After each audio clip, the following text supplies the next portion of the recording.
Hi guys, it's Alexa here with KelownaNow, and I am sitting down with Rhonda from Starbright Okanagan, and this is a program, a non-for-profit that is special to my heart because I love children, and I think it's so important that we support kids in our community. So Rhonda, I get to work with her 12 months on this campaign where we really just want to bring awareness to the community. We were just saying over a Google Meet call the other day that, yeah, like you guys have been around for a long time, but I feel like with Kelowna growing and the changing of media and social channels, I feel like we need to shine a little light on you guys because I don't think a lot of Kelowna know what you guys do. So, Rhonda, can you start us off and give us an introduction of who you are first? Oh, certainly. Starbright Children's Development Center has been in the Central Okanagan since 1966. It started as a very small agency that was registered charity and a not-for-profit, and has been looking after the needs of children with developmental needs since that time. In the beginning, it was for children who had cerebral palsy. And then over the decades, as children came to the agency with differing kinds of developmental challenges, staff were hired to meet those challenges, and it just kept growing. So unless you had a child that needed our services, or you knew of somebody who has a child that needed our services, you likely would not have known about us. We were kind of a best kept secret. So, can you help the audience and people in Kelowna? Maybe there's parents out there right now struggling with some, behavioral speech issues. What would you suggest they do? Do they reach out to you guys directly, and then you kind of set up an interview or to see if they are needing certain support? Well, anyone can refer a child to Starbright. So you don't need a doctor referral. No, and never have. Okay. It's whoever refers. There's no cost to families for our services because our services are supported through a service agreement with the Ministry of Children and Family Development. So online now, in the past it was paper, but online, the referral can be done. It comes into Starbright, and it could be for any number of reasons. It could be, for example, that the family is seeing the child not speaking by a certain age. It could be because there's balance difficulties or physical difficulties. It could be that the child was very, very premature and just needs a little bit of support in meeting developmental goals. We have 5 different departments. We have an infant development department, and they work with those wee babes from the time they're born until they're 3 years of age. We have a support, it was called supported child development, but now we call it inclusive childcare program. And we have educators who work out in the community that help the child be within an early learning program, like a preschool or childcare.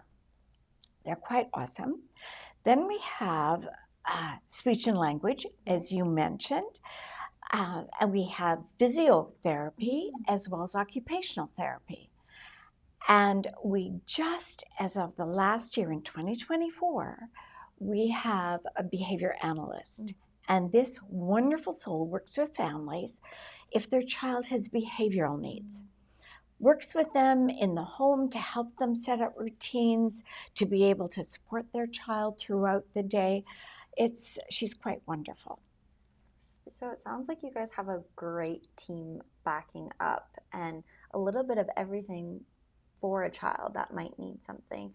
I remember being a kid and I had speech issues. And yeah, I went through a process of, it's like a little bit of like extra little class, but to help you get to the level that, every child's so different. We all have our unique little gifts and, Yes. things that take us a little bit longer. So, Rhonda, how can the community support you guys? Obviously, you get support from government and other ways, but do you still need community to donate to you guys so you can continue to make a difference and upgrade some things or take in more? Like, are you guys at capacity right now? Or wait lists, or like, Yes, well, we're definitely at capacity. We do have wait lists, but it depends on which department. right. We work in a multidisciplinary fashion so that when a child is referred, there will be one department that will see that child, because depending on what the most emergent need is. Right. And then that team is around the child so that as the goals change, as the needs change, as the child develops and grows, there's more of an opportunity for greater involvement. And the magic of Starbright, I believe, is all these services are under one roof. Yes. Because our therapists and our consultants in infant development, they go out to families' homes, and our behavior analysts. But they also will see children at the center or out in the community if the child is in childcare. Okay. It's very, very helpful for a speech and language pathologist to observe a child In an with the environment. child, in their natural environment with peers, and that helps them determine the type of programming that may assist the child. We have one other person. We have a visual language facilitator who works out with children with hearing loss. Okay. We have a number of these wee babes and little ones who have hearing loss, and she teaches out in childcare. She'll teach the other children sign so they can communicate with that little one. So she is incredible, and we're very, very fortunate to have her. But to answer your question about how the community can support, absolutely, is through donations that we're able to do things that we would not be able to do. We're able to buy equipment, and the community has invested in Starbright since 1966, buying equipment, very specialized equipment. Yeah. Any equipment that is like for physiotherapy or occupational therapy or speech therapy is expensive. So expensive. And the way that we're able to do it is through those wonderful contributions of the community. It's exciting when donors come and they say, I donated to Starbright and I'd really like to see a little bit more of the facility. I love giving tours to people because we have wonderful specialized gyms and programming areas. So it's fun. So would more donations also allow you to take and help more children throughout the year if that was, and you could hire more team members, or? It's difficult to hire using donations unless it is a full year amount for the person. That's so difficult. We have had the fortunate experience of a very large donation that has supported our behavior analyst. And that is, there really aren't words to express the amount of gratitude we have to the foundation that provided that. Amazing. So you've been doing this a while, and this can be really hard work, and you're fighting lots of barriers, stressful at times. What keeps you so passionate and bright in your role? Well, I think it's because I get to see those little people come in to Starbright. I get to see a wee one run towards the therapist and excited to see them. I get to walk by the rooms and hear all the excitement going on in the therapy rooms. It's marvelous. It's families who come back. We've had so many families come back with their adult children.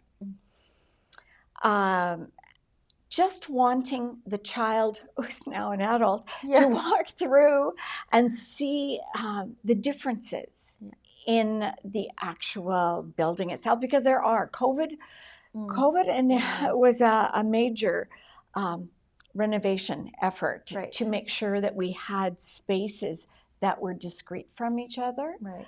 But my goodness, we've had some of the children that are now youth are in their late 20s that come back. Yeah. It's fun. So you obviously get attached and you get to see them develop and just become these beautiful people and give back also. Is there, I've never asked you this, but why is it Starbright? Do you know why you guys named it Starbright? Well, the agency has gone through a number of names. Okay. It has, when I was hired 12 years ago, it was the Central Okanagan Child Development Center. The board at that time, a lot of comments from families were, are you a government agency? Are you a medical center? They weren't sure. So the board thought, not very kid-friendly. Yes. The board thought, we need a future-looking name that families will identify with. So they engaged in a branding process, and the name they chose, just as I was being hired, was Starbright. Amazing. I love it. Do we have anything else you want to speak on that I might have missed asking you today? We're going to be bringing in some guests throughout the year and some parents to talk about their experience and their stories. But I think overall you guys are just making, I mean, I don't have children yet, but, you know, I'm an aunt. You see people with kids, and it takes a village. Very true. And it starts with those young, like those first couple of years are so important. Yes. Early intervention has been shown, there's decades of research on it, that meeting a child's developmental needs early in those first 5 years pays absolute dividends throughout the child's life. Yeah. There's less need for heavy services later on, and the child meets those developmental goals. So our staff, we have some staff who've been with us. I think one of them is just now in her 43rd year. Wow. And we have some, the vast majority have been with us over 10 years. And we're fortunate, we've got some new ones that have come. We've just hired over the last year. We have a group, the focus is on children and families, and everyone shares that. So when they talk with each other on their multidisciplinary teams about how to make a further difference with that little one, it's a cohesive unit. They're all working towards the same goals. Amazing. Well, thank you for coming in and sharing your brightness with me. We will be sharing more about Starbright, and if you are needing some support, or maybe you're unsure that your child might, you know, maybe you are challenged, or it's something you're seeing that they're not developing like you think. So why not just reach out to the team, go for a tour, and you might be a fit. And it would be great also if we as a community can shine some light and help donate so that they can put funds into more technology, because we were just talking about it offline that AI is coming, and there's going to be new tools and just more technology that you probably can use to help diagnose or support these children. Absolutely. A very concrete example of that is the incredible ability to use an iPad with a little one who's nonverbal, cannot communicate. And with an iPad, there's an app called Touch Chat. Okay. And with that magical combination, that child and their family and the peers can communicate. And that's not an inexpensive technology. So to be able to have the support of the community and meeting the needs of little people like that, it's amazing. I can't even imagine. Imagine you not being able to speak and communicate.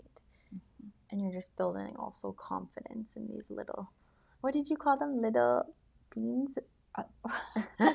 Well, we often refer to them as the wee ones, The wee or ones. yes, or little souls. They're so cute. Well, thank you for watching Kelowna Now. And Rhonda, thank you so much for everything you do in our community. Thank you.